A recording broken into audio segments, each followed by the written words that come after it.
Hello and welcome to this eSchool News webcast. My name is Andrew Barber. I'm a senior contributing editor here at eSchool News, and I'm delighted to introduce today's webinar, which is sponsored by Stratasys. Today we're going to be discussing ways to use real-life problems and projects to teach students really effectively, and more specifically, we're going to explore ideas for implementing 3D printing across the K-12 curriculum. Now, before I hand things over to our moderator today, I want to take a few moments to highlight a couple of items about this console. First, today's event will be recorded, so you don't have to worry about taking any notes. We'll be sending out an email to everyone who's attending that will contain a link to the recorded event, and you'll also be able to download a PDF of the presentation from that same email. And second, if you have questions as we go through the webinar, please just use the Q&A box on your console, type your question, hit the submit button. Someone from Stratasys will contact you with answers if we don't get a chance to talk about all the questions that we received today. So if you have a question, just use that Q&A box on your console. We also have a chat function, which you can launch. If you can see that blue group chat icon down at the bottom of your screen, and click on that, that will launch the group chat. And please use chat to talk among yourselves, or to contact me or the eSchool News team if you have any technical problems or any other concerns for that matter. But please don't use the chat function to ask our panelists questions. They simply aren't going to have time to monitor the chat.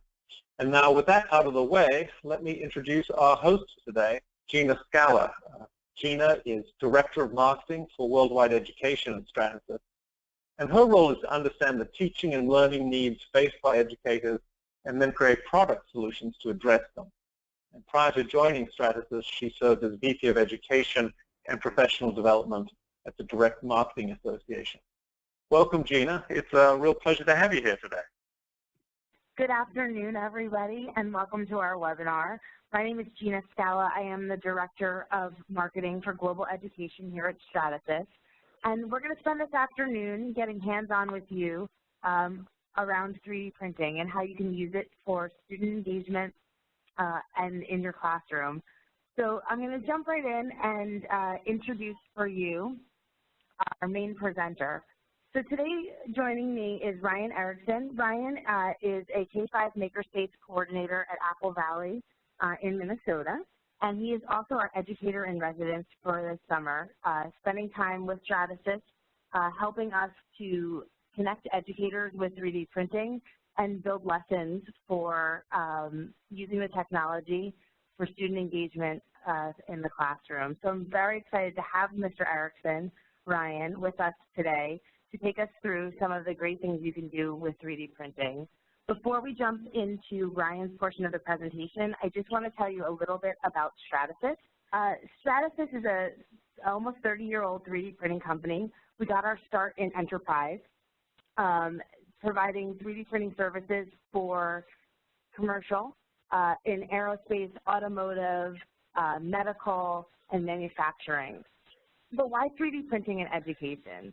We, for the last 10 years or so, have been working with schools.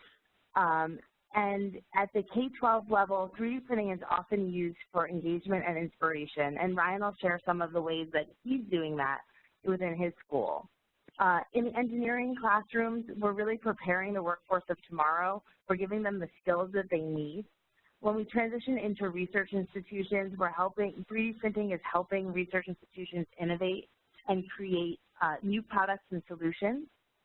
All the way into industry that is really revolutionizing the way things are made. We know that the most effective way to teach students is to give them problems and projects from real life. That means getting them hands-on, actively engaged. 3D printing offers a way to use design skills and design thinking to enhance STEM and STEAM education. You're able to present real-world challenges to students, give them a hands-on approach to problem solving, and really get them excited about what they're doing. Stratasys is lucky to be able to partner with schools to do this. We, as I mentioned, are an almost 30-year-old 3D printing company headquartered in Eden Prairie, Minnesota, and Rehoboth, Israel. We have over 800 pending additive manufacturing or 3D printing patents globally. We've sold over 100,000 units as Stratasys and another 150,000 as MakerBot. We have over 30 technology awards, and we're a publicly traded company. All of that just means that we're a global leader in 3D printing and an awesome resource for your students to give them access to what industry is really using. So we have something for every grade level, and Ryan will talk a little bit about the things that he's doing with MakerBots and Uprints in his school district. But I wanted to just share these slides to just show you that schools are using the technology from the MakerBot Mini all the way up to our high-end system, which is called the J750, and prints in multiple colors and materials. There's a Stratasys solution for every application. Not to get too technical with you and to allow Ryan to get into the conversation quickly, but we have two technologies that we represent. FDM, which is fused deposition modeling, that prints layer by layer, and PolyJet, which is an inkjet head that deposits a liquid resin and is UV cured. Both technologies have different applications, and this is just a slide to kind of educate you on the type of technology that Stratasys provides. A good example of this is Starbase Academy. They're a school, Department of Defense school in Minnesota. They're using FDM technology to redesign rocket wings for their rocket launch for their students. Those little orange rocket fins were designed in CAD by the students and then printed on FDM technology layer by layer to give them a durable feel and to allow them to be okay when they're used with heat and so on. So this is an application of FDM. An application of our PolyJet technologies coming out of Savannah School of Art and Design. Their fishing team is making their own bait. They're making them in injection molds, so they're actually printing the injection molds on our PolyJet machine and then injecting it with a silicone type material. They're able to do iterative designs and come up with pretty exciting little fishing lures for their team. So just two applications of our technology to kind of just give you a good introduction to Stratasys. So what you're really here for is to hear from an educator, to hear from our master teacher, Ryan Erickson, and our Makerspace coordinator. So I'm going to turn it over to Ryan at this point and pass the ball to him to talk about K-12 ideas for 3D printing and how he helps students go beyond just engineering. So Ryan, would you like to take it from here? Perfect. Thank you, Gina. Well, I just want to start by welcoming everybody. So a little bit about myself. I am a K-5 maker space teacher, coordinator, guru, guy, whatever you want to call it. But in my district, we have a very unique setup where we have maker spaces or fab labs at our elementary level, middle school level, and then at our high school level. And we've had great success over the last couple years integrating 3D printing across K-12 curriculum.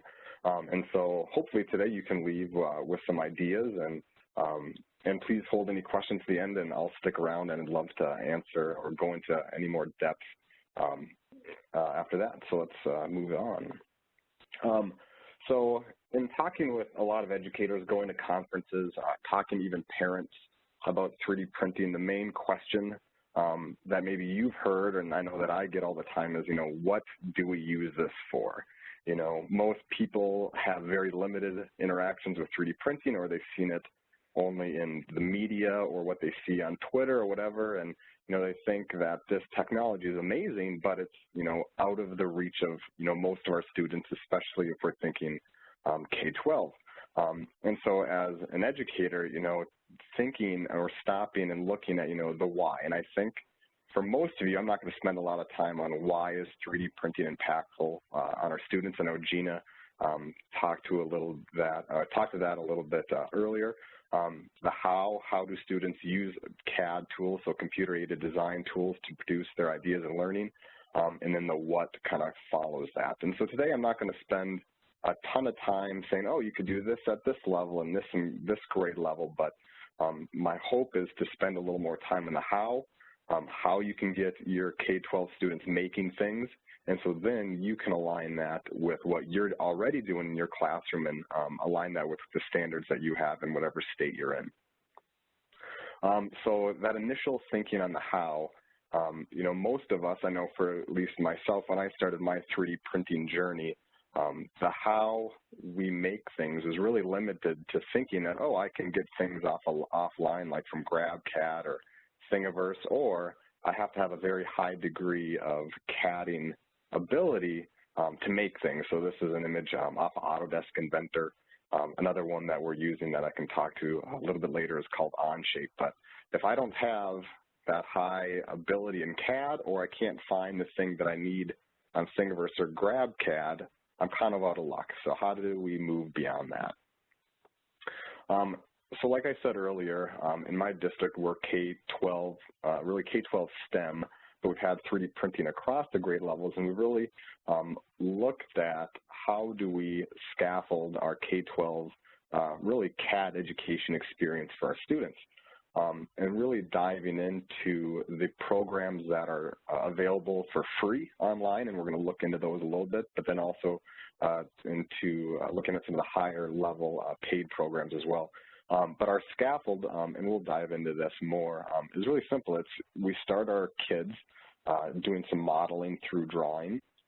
Then we move them to box modeling, or some people call it solid modeling, and then all the way down to parametric modeling. So I know when I started my journey in 3D printing, my knowledge on how we make things was really at the bottom. I had no idea that there was this entire scope behind that our students, no matter if they're a 10th grader starting this for the first time or a kindergartner, 3D printing their knowledge, there's a lot of things that we can do there. So that modeling through drawing, one simple program that we use is, it's an iPad app called Print Shop, and this is actually a MakerBot application, and it's amazing. If you haven't looked at this, I would highly recommend you do. This is an application where students can draw. You can see one of my students was drawing something that demonstrated symmetry, and so he was drawing. The app you use to take a picture, and then it automatically turns it into a CAD file. And then that could be 3D printed within the class period. I mean, there's that instantaneous turnaround. And so you think of really simplistic models, but even to very complex models that can be drawn with this, and all of the mathematical applications or scientific models that students can do. Just down below, I think I have a student that was learning about the phases of the moon, and so they designed different emblems that represented the different phases of it. We have all our students design rulers, and so they actually get to draw a ruler, print the ruler, and then use the ruler throughout the rest of the year. And then there's some foreign language applications that students can actually hold the word or the verb that they're studying. So moving kind of to that next part in the scaffold, this is a program we use called Sculpt GL, and there's the link for it, and it's a free program. So the Print Shop application is free. This is also a free program. So box modeling, solid modeling. This is a program that students start with either a cube or a sphere, and then they can actually sculpt it as kind of if you were working with clay to make anything, and it's a very organic modeling. So one application that we used in our 5th grade class was our 5th graders learn about landforms. And so this was a student that researched meanders, and the student learned that the meander was formed through erosion and deposition, and then that student had to use those tools, either it's like a pull-up tool or erode away tool, and actually use that process to model that landform that they learned about. And so they really can hold that learning, but this was able to be done very quickly and very simplistically as well. And then to that third level of modeling or CAD education is that parametric modeling, that having to design things with putting constraints and parameters around everything. Now I know Autodesk Inventor is kind of the classic one that a lot of schools use, and this is the one that we have used a long time in our district. We've had Project Lead the Way, for many years, and we've always used Autodesk Inventor. But I also just wanted to throw out there a newer program that we're actually transitioning our entire school district to using. It's a program called Onshape. And Onshape is, from the surface, very much like Autodesk Inventor.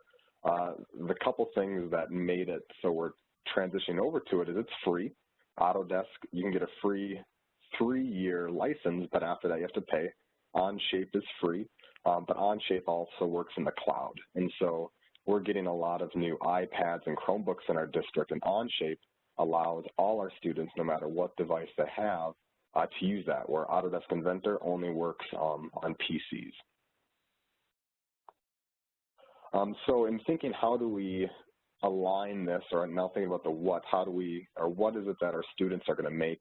You know, really thinking about how do we integrate this 3D printing to redefine our students' learning, go beyond just the E. So just the E in STEM. The reason I threw that on there is that 3D printing has its basis, its foundation in the engineering manufacturing fields. Integrating 3D printing into an engineering classroom, I don't want to say is not hard, but the leap from what you've done in the past to now integrating 3D printing is not that big of a leap. But now how do we integrate 3D printing into our science classrooms, into our math classrooms, into our art classrooms? So really thinking about how do we do that, going beyond just the E. So one activity we do in kindergarten, this is, again, that print shop application.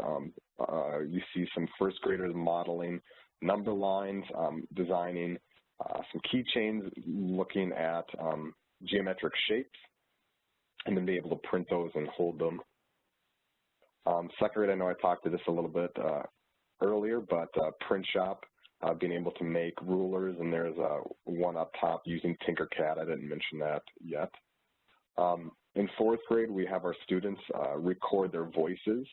We use that voice recording and turn it into a sound wave image that we then 3D print, so our students can actually touch and hold their sound in their hands and feel how their intonation affects their sound and see that sound as energy. This is that fifth grade project that I mentioned earlier. And you can kind of see an image of the student looking at an image of the meander, then going and actually modeling that out using that free SculptGL program. Seventh grade, this is where we start to integrate some of that parametric modeling. This was done in a history class where they were learning about the rise and fall of the Berlin Wall and that time period in Germany. And so to demonstrate students' understanding of the sentiment of the time of what was going on, the students actually had to go and design memorials to that time period and demonstrate kind of the feelings of the society when that was going on by the memorial that they designed. And then in high school, this is a math class. Students design containers that can hold a specific amount of liquid, or this one I believe was a specific amount of jelly beans or M&Ms, and so they used Tinkercad to do that. And then as an educator that is looking at furthering what they do, you know, there's not a lot of really good resources out there. There is no one-stop shop for how do I integrate this into my curriculum and get this, you know, into more of the STEM width in the science rooms and the technology rooms and the math rooms. And so here are just some ways that you can develop your own PLN or professional learning network around this. There's some great places out there that you can get some ideas from. There's some websites, but if you're not into Twitter, I would highly recommend that you either start Twitter as an educator, because it's a great place to have a PLN or professional learning network. And if you just follow these people and go onto your Twitter feed every once in a while and just look, 3D printing, Maker Ed, Maker Spaces are some great places that people post the things that they are doing within their classrooms. And it's a great way to see the 3D printing kind of educational leaders across the nation, what they're doing and getting ideas for your own classroom. And then Gina, if you want to speak to this real quick. Yeah, so one of, if your interest is piqued and you want to be connected with an educator in your area, or if you want to take a look at one of the machines or have a sample part done, we have local channel partners across the U.S. and Canada. We have 21 of them that are in your backyard that can connect you to schools and master teachers like Ryan, who are doing amazing things with 3D printing. You can easily find your reseller and have them either connect you with an educator or take a look at the technology. So that's the purpose of this slide for you to take a look at. And then myself or Gina would love to take any questions that you have. So if anybody has any questions, please ask. So Ryan, I see we have one question about, what is your advice for teachers that are nervous to get started, for, that 3D printing is not their competency? They may have never done it before. Do you have any getting So started? Advice getting started,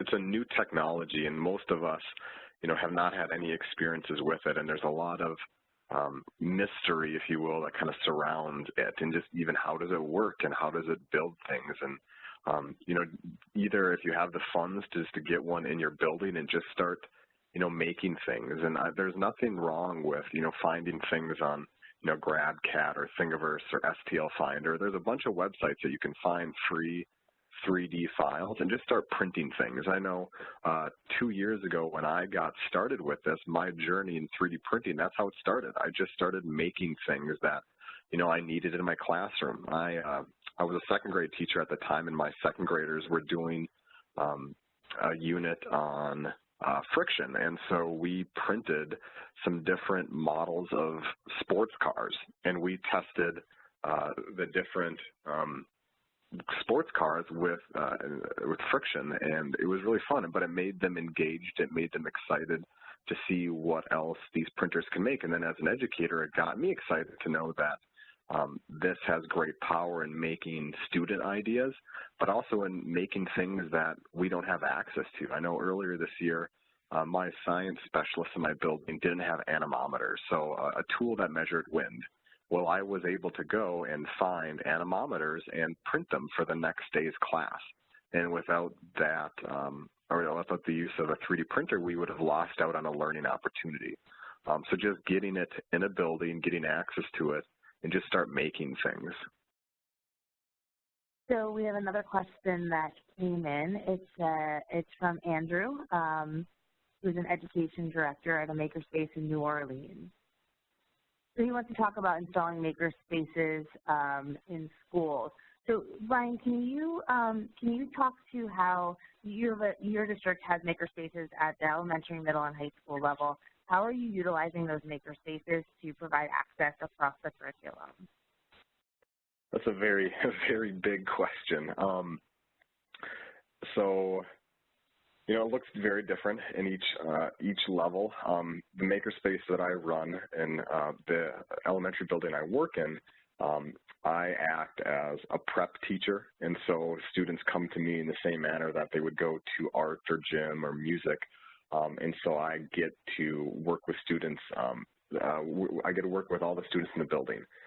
Now, when it comes to makerspace, my belief is that a makerspace, in its purest essence, isn't always to enhance content. It's to teach students how that they can make their ideas and be passionate or make things that they're passionate about.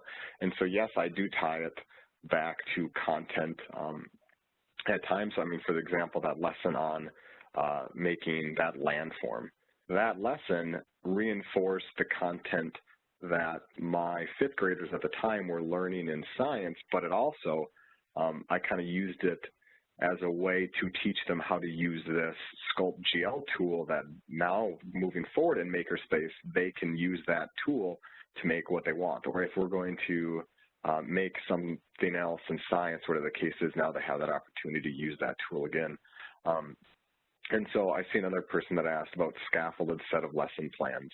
You know, that's a very good question. I mean, if you look online right now and type in, say, 6th grade 3D printing lesson plans, you're not going to get anything. There isn't a good repository right now of 3D printing activities, lesson plans, or way to integrate this into curriculum. And so I guess my hope today was to demonstrate how your students can make things. So thinking, you know, into what you're doing already in the classroom and how can the use of a 3D printer, you know, not only modify your lesson, but, you know, augment it to be able to do something your students have never done before. So, for example, my 2nd graders, they've always made rulers, but in the past, we've only been able to make rulers out of cardboard and, you know, other types of really flimsy materials that break down. Well, now we can make rulers and measuring tools that actually work. And my students see that they can now become consumers, they can now become producers and rather just consumers of things. So Ryan, we have a question from Valerie around some applications in the high school setting. Can you talk to what some of the high school projects that you've seen in your district, and I can maybe share some of the ones I've seen in my travels. What are some typical applications in high school? Sure. I mean, spoke a little bit to, you know, there's an organization called Project Lead the Way. I mean, that's a kind of a separate thing, but that aligns itself with engineering curriculum at the high school level. So within the high school level, students would take an engineering or CAD course and learn how this technology is really, you know, changing the world of manufacturing and industrial design. Beyond that, though, in our fab lab at our high school, students are getting to use a 3D printer to make things. For example, one student is designing she wanted to make an iPhone holder that, because all the other ones that she was finding weren't meeting her requirements or weren't working for her. So she redesigned an iPhone holder and now is actually in the process of patenting that design. Spoke a little to the math, all the math or the physical math representations that can be made in high school. I am not a high school calculus teacher, and so, or a high school math teacher, and so I couldn't speak exactly to what could be used for in that setting, but I know all the manipulatives and all the models that are used in science classrooms and math classrooms. Now, if we can flip that and actually have the students design the models, the students can make the representations, the students can make something that represent their learning. And then they can actually tangibly hold that, and not just hold it, they can now share that 3D file with anybody or even save it and use that as a future or in a future portfolio as they're applying to go to college or whatever the course is. And so really the possibilities, you know, are endless when it comes to high school applications or K-12 applications. Gina, did you want to speak to some things that you have seen? I would say most traditionally we've seen the 3D printers in a career and technical ed space. It's just in the last 3 to 4 years that we've started to see them become more pervasive and part of maker spaces and part of libraries and in a place where more students have access to them. And thus, we've seen more cross-curricular connections. We have English teachers that are printing pieces of great American or British or whatever novels, whether they're buildings or they're something that the students creating and designing that's part of a set to act out something in English. We see science teachers using them in biology classrooms, anatomy and physiology classrooms, medical models, printing out viruses and proteins. My favorite story is printing out proteins that connects together kind of like an Easter egg with a magnet in them, putting them in a box and shaking them together to show how proteins attach. So one of the high school teachers we work with is doing that. Ryan talked about math. So the applications are endless. With a little bit of creativity, 3D printing becomes a really helpful tool for those teachers. we've got another question. And so in your example of the second graders' rulers, do you give them a project idea to draw the ruler and then it's drawn and produced in one class period? How does that work from a timing perspective, idea to production? Sure. So I'm just going to open that question up just a little bit to, timing. So I'm thinking about the K-6 and even middle school environment where you might be doing a project where every single one of your students is making an item. Timing does come into that big time. So for this ruler lesson, that was another lesson that the students did for two reasons. One, to demonstrate their understanding of measurement, but also to use that print shop app for the first time. So because of that, I kind of had some direct instruction in showing them how to use that app correctly. So when they printed it, their ruler actually turned out to be the right length.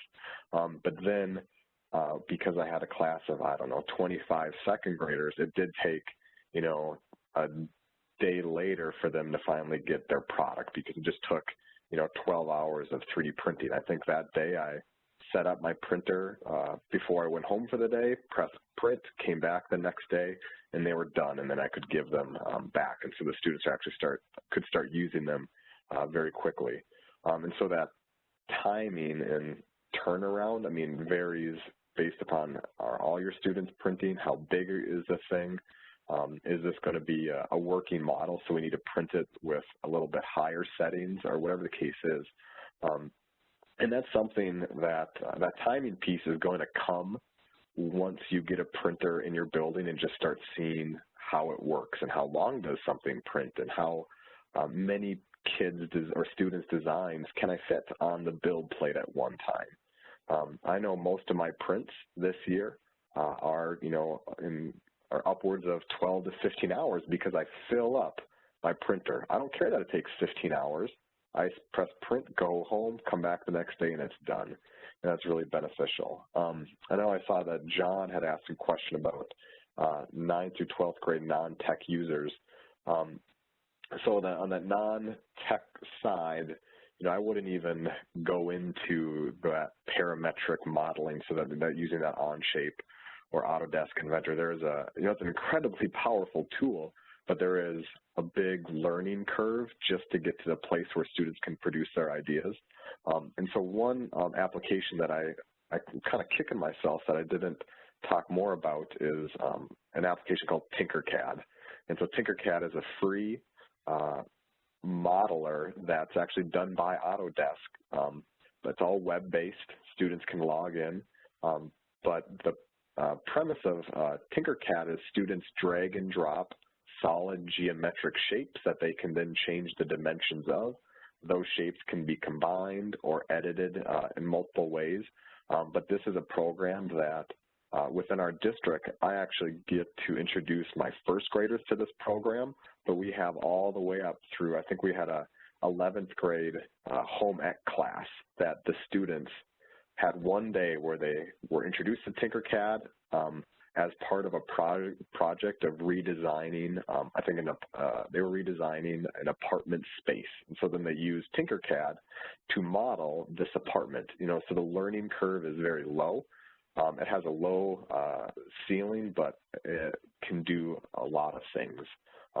And so for your non or low tech users, that's a great one, or even if you're looking to do more organic modeling, that Sculpt GL program that I showed, because that's a web-based, Chromebooks can use it.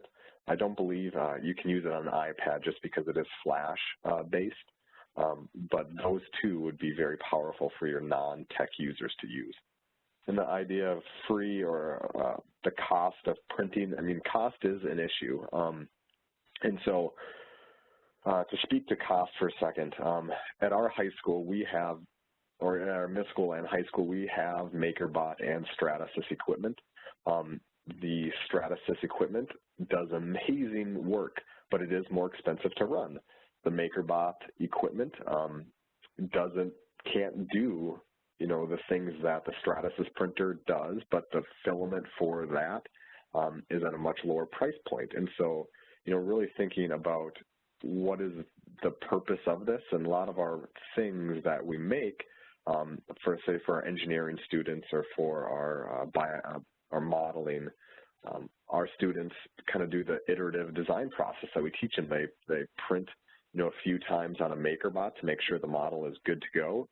Then once they are sure that that model is ready, whatever it is, then we'll print it on the Stratasys printer. And so, we haven't charged individual students for their prints. We either work that into different budgets, but that's just a question that you'd have to ask for yourself based upon, what printers you are using and how often your students are printing things. Also, what types of 3D printers do you have? By Terry. So I run in my elementary room. I have the MakerBot 5th generation models, and they allow you to place as many things. The same thing all across the board with the Stratasys product as well. Place as many things on the print plate or the print bed as you can fit, and it just takes longer. And so, like I said, I've had multiple prints going on my MakerBot or even on some of our Uprint and Fortis Stratasys printers that are time-wise extremely long, but we're printing multiple things at a time. I know at our high school, there's been some times where it's coming to the end of a trimester or a grading period and a lot of students' work needs to be done. Well, they'll set up the printer, or we have a Fortis, which is a Stratasys printer at the high school, and they'll set it up on a Friday, get everything on the build plate or get the program ready to go, print it, and it might be a 40-hour print, but come Monday, they come back in and there's, 15 students' designs done and ready to go. And so there's a little, thinking around just the application of that process and how can we best utilize the time that we have. Brian, we have a question about teacher preparation. We have a professor, Deborah, on the call, who's out of college that doesn't currently have 3D printing technology. What does she need to be thinking about to prepare future teachers in using this new technology as they enter the workforce?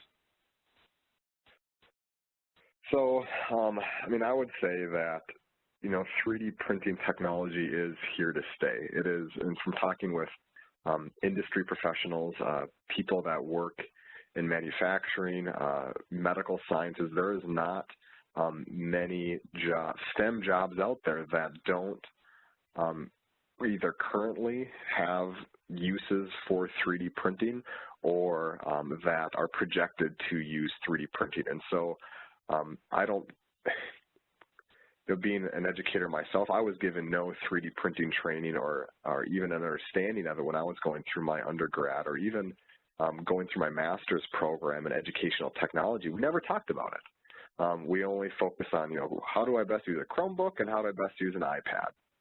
However, there is this huge growing area of technologies that make things. And so, this is a larger conversation that we could bring in, of course, 3D printing, but, laser cutters, vinyl cutters, things that were traditionally in like a tech ed class. A lot of changes in technology over the last couple of years that have allowed those tools to be utilized by a lot more career fields, a lot more people because the price point has come down. That being said, I believe that, teachers going in or future teachers should at least be exposed to what this is. And so whether that's, having some exposure to Tinkercad and having them just make something so they can experience the power of what that brings to them. And so then when they go out to their future classrooms, they can see that, hey, I learned about this back in my, undergrad. Why don't we have this here? Or, hey, I have these awesome ideas how we can now use, 3D printing to model my students' learning. And so just that exposure, because I think what our students experience when they get to make something and hold it in their hands is has the same power for me, for our future teachers, and for everybody, because it's not too often that you get to go from an idea to actually holding your idea in your hand. And so just I would say that exposure, get them exposed to it, have them make something. Doesn't matter what, just have them make something and see that what the power that has. And Stratasys offers a service bureau called Stratasys Direct Manufacturing. So if you do play around in the design tools and come up with something you'd like to print, you can pay to have it printed as a service. So those are out there as well if you don't have the technology, or if you have a lower end technology and want to print something in a different material or at a higher end, bigger size or whatnot. So know that that's there for you as a resource as well. It's called Stratasys Direct Manufacturing. And I know in talking with a reseller here in the Twin Cities, they are very, open to, if you want to experience this technology, I know I've had some colleges around here, get a printer on loan for a week or two or whatever the case is just to see it and experience it, and then go down the path of, possibly purchasing equipment for themselves. And so that's true for my local reseller. I would have to assume that it's most likely true for whatever reseller is in your area. So one thing, and I'm assuming that a lot of you here are, high school on up. One thing that we have seen in our district over the last 2 years when we really implemented this K-12 is the things now, or the things that our high school students used to be able to do with 3D printing, we are having to redefine the classrooms and the lessons taught to our high school students, because now students are coming up through our STEM program and they're coming to our high school with 2 or 3 years of CAD experience, where before they had none.